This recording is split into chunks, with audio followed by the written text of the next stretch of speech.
Radoshim brados obrokotolo boshinda rabarabaraba. Lebrados kotoli brandele boshianta la brantalia. Lenkatus katalia brondolo boshianta raba. Merci Seigneur. Merci Jésus pour ce nouveau jour. Merci pour cette nouvelle occasion que tu donnes à quelqu'un. Jésus, merci. Jésus, merci. Jésus, merci. Jésus, merci. Jésus, merci pour la vie de tous les abonnés de cette chaîne. Merci pour la vie de la personne qui me suit en ce moment. Merci Jésus. Merci Jésus. Merci Jésus. Reçois la gloire, reçois l'honneur, prends le contrôle. Au nom précieux de Jésus. Alors, je vous salue tous, chers frères et sœurs dans le Seigneur. Que Dieu vous bénisse là où vous êtes. Depuis votre position, je vous salue. En ce moment, nous voici encore pour écouter une petite exhortation.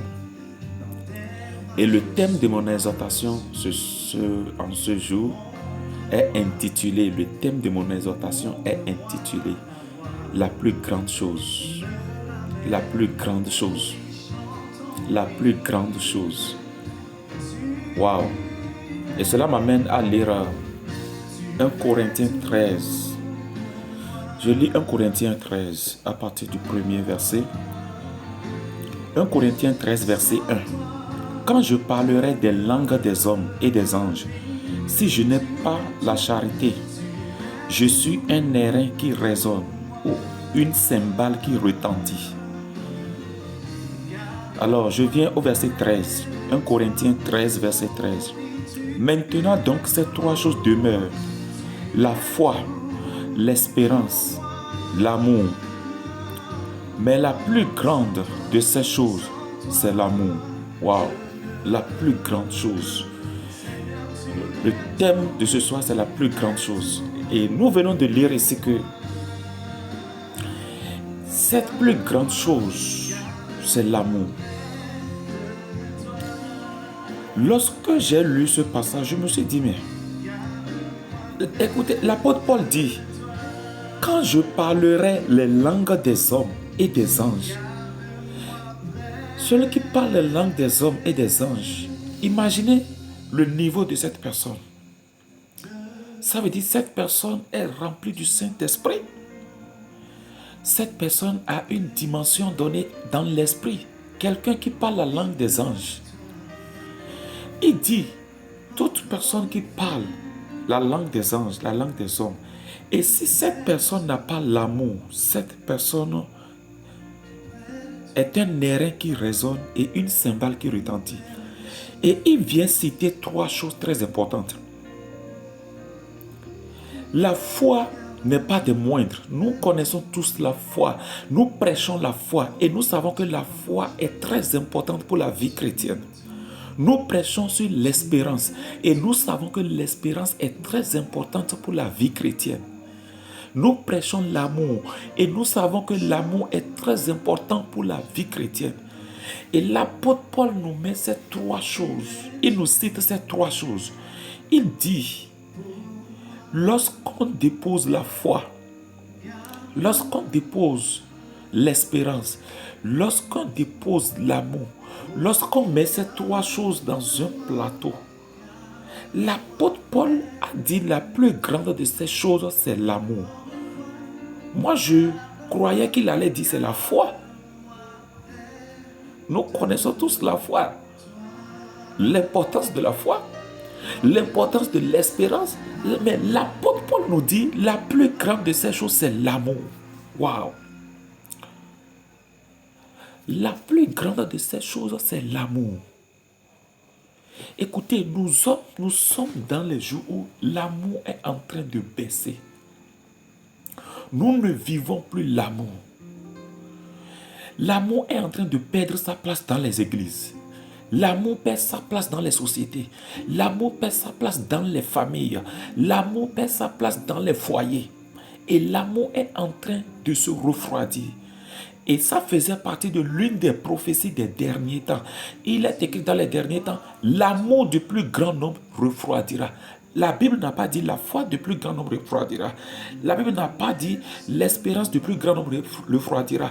Mais il a dit l'amour du plus grand nombre refroidira. Et effectivement, lorsque vous regardez avec nous. Lorsque vous analysez le monde, vous verrez que l'amour est en train de refroidir. L'amour. Le temps ne nous permet pas de lire tous les passages qui parlent de l'amour. Et lorsque je suis allé dans Galates 5 à partir du verset 22, s'agissant des fruits de l'esprit, il dit, mais le fruit de l'esprit est, la première des choses qu'il cite parmi les fruits de l'esprit, c'est l'amour. Il dit, l'amour est le premier, est la première facette du fruit de l'esprit. La première facette, la première branche du fruit de l'esprit, c'est l'amour. Avant de parler de la joie, la bonté, la fidélité. Il dit, le fruit de l'esprit, c'est l'amour. Pourquoi a-t-il commencé par l'amour? Écoutez, tout ce qui est écrit dans la Bible n'est pas écrit au hasard. Chaque mot qui vient en premier, chaque mot qui vient en deuxième, chaque mot qui vient en troisième position a son importance. Et Dieu sait pourquoi ce mot est venu en deuxième position. Chaque virgule de la Bible a son importance. Chaque suspension a son importance. Alléluia. Donc, il dit le fruit de l'amour. Il dit le fruit de l'esprit, c'est l'amour. Et l'apôtre Paul nous dit encore ici, les trois choses là. Quand on prend la foi, quand on prend l'espérance, quand on prend l'amour, la plus grande chose, c'est l'amour. Est-ce que tu manifestes cette plus grande chose? Je voudrais dire à quelqu'un ce moment qui me suit, l'heure a sonné que tu manifestes l'amour. Un peu plus loin, lorsque nous allons dans Pierre, il dit, l'amour couvre une multitude de péchés. Écoutez, c'est très fort. Waouh! Seigneur, donne-moi cet amour, remplis-moi de cet amour. L'amour couvre une multitude de péchés. Je ne voudrais pas détailler ça. Mais je voudrais nous donner l'importance de l'amour. Dieu est amour. Et on dit, car Dieu a tant aimé le monde. Dieu a tant aimé le monde. L'amour revient là, qu'il a donné son Fils unique. Et l'apôtre Paul a dit, ayez en vous les sentiments qui étaient en Jésus-Christ. Quels étaient les sentiments qui étaient en Jésus-Christ? Il allait de lieu en lieu, de village en village, de ville en ville. Il faisait du bien. Il guérissait les malades. Pourquoi? À cause de la compassion. Et qu'est-ce qui a amené la compassion? Qu'est-ce qui cause la compassion? C'est l'amour.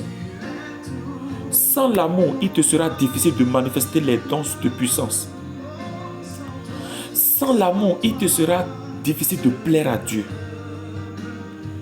Écoutez, nous ne fuyons pas le péché, nous ne péchons pas parce que nous avons peur d'aller en enfer. Mais un vrai enfant de Dieu ne pêche pas parce qu'il aime Dieu. Parce qu'il aime Dieu. Si je décide de ne pas pécher, c'est parce que j'aime Dieu d'abord, avant de parler même du paradis. Si je décide de mener une vie de sanctification, c'est à cause de l'amour que j'ai pour Dieu. Je voudrais que son amour nous environne, son amour nous entoure, que nous soyons remplis de son amour. Et pendant que tu me suis, je déclare dans le nom de Jésus, sois immergé de cet amour. Tu ne peux pas imaginer. Le temps ne peut pas d'aller en détail pour vous donner les différentes sortes d'amour. Mais l'amour en général est la plus grande chose. Je te le répète, l'amour est la plus grande chose. L'amour est la plus grande chose. L'amour est la plus grande chose. Ne l'oublie jamais. Et sois rempli de l'amour. Que la haine disparaisse ta vie.